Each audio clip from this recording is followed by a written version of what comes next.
구시가지를 벗어나 다시 발길을 옮겨 향한 곳은 체스키 크롬로프 성. 작은 다리가 성과 광장을 서로 이어주기도 하고 단절시키기도 합니다. 중세 도시에서 다리는 방어 역할을 하는 또 하나의 성벽이었죠. 이 유럽 여행에서 빼놓을 수 없는 게 이제 또 성 투어잖아요. 근데 성은 항상 저렇게 높은 절벽 위에 지어져 있고 굉장히 이렇게 접근 금지라고 써 있는 것 같은 저런 모양을 하고 있는데, 그 이유가 성이라는 게 원래 한 가문의 요새라고 생각을 하면 돼요.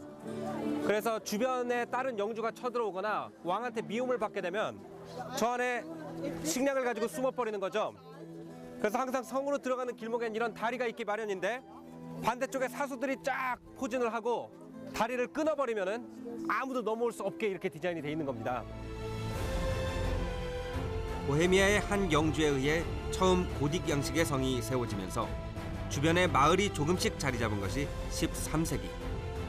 이후 약 500여 년 동안 성은 주인이 바뀌고 여러 번 증축되면서 지금의 모습을 갖추었습니다.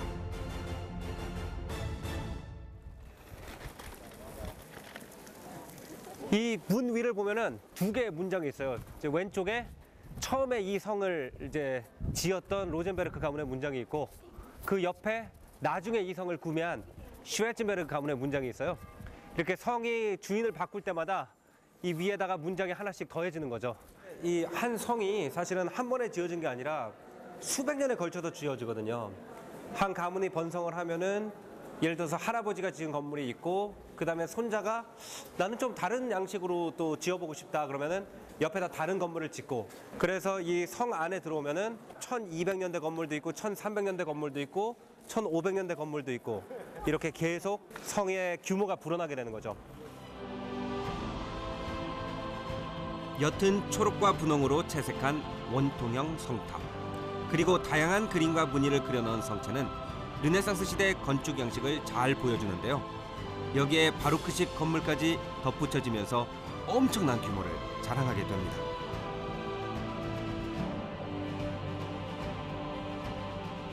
체코에서 가장 큰 프라하 성에 이어 두 번째 규모라는 체스키 크롬로프 성. 그 규모에서 당시 가문의 위세를 짐작할 수 있습니다.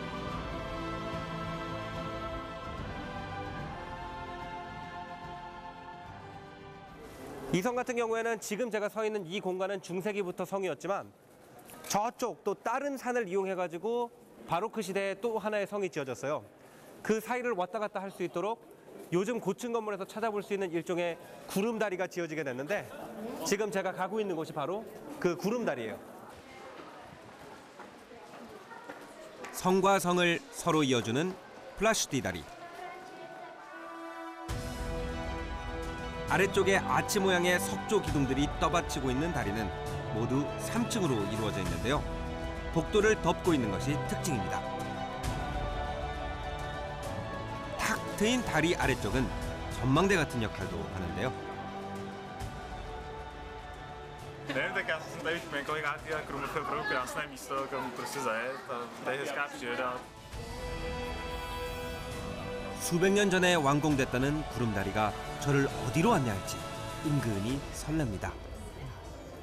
벌써 이 구름다리를 넘어오기 전과 후의 분위기가 완전히 다르죠. 저쪽은 이제 중세기 그리고 르네상스 시대에 쓰던 성이고, 이쪽은 바로크 시대의 새로운 스타일로 새로 지은 성인 거예요.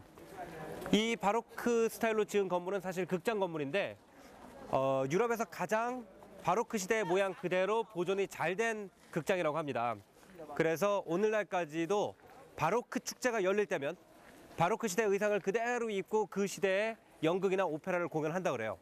근데 제가 계획을 한 것도 아닌데 마침 오늘 그 바로크 축제가 있는 날이라고 해서 공연을 보고 갈 수 있을 것 같습니다. 굉장히 기대되네요.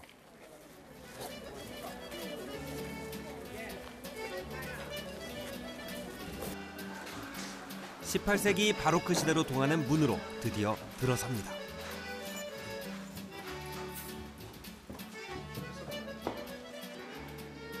슈브레첸베르크 가문이 만들었다는 극장은 당시에 제작된 무대 장치와 배경이 그대로 남아있는데요. 유럽 전역에 남아있는 단 2개의 바로크 극장 중 가장 원형에 가깝다고 합니다. 오늘 제가 앉게 된 자리는 사실 이 성에 성주님만 앉을 수 있던 자리예요. 그래서 통로도 2층을 통해서 따로 들어오게 되는데요. 옛날에는 이제 신분 사회가 굉장히 엄격했기 때문에 이 가운데 있는 자리에는 성주님이 앉고 또는 황제가 이곳에 머물 때는 황제가 이 자리에 앉게 되고요. 2층에는 귀족들이 앉아 있었고 1층은 지금은 의자가 들어가 있지만 옛날에는 그냥 평민들이 서서 보는 자리였어요.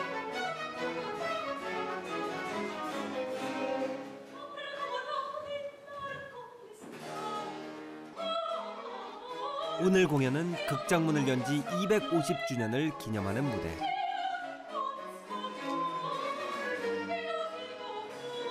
사랑의 피난처라는 제목의 궁전 오페라는 역사적으로 오늘이 두 번째 공연되는 거라고 합니다. 280여 년 전에 발표한 작품을 남아있는 대본과 악보를 기반으로 현대에 복원한 거죠.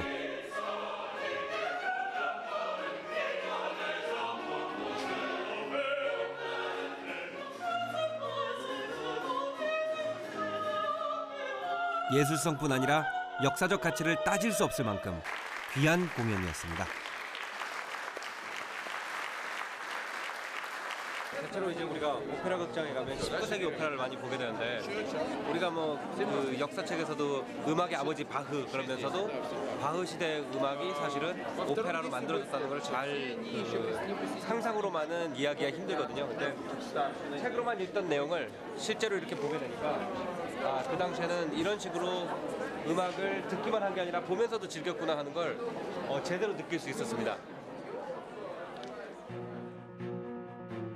흐르는 이 시간 안에서 변치 않는다는 것은 얼마나 위대한 유산일까요?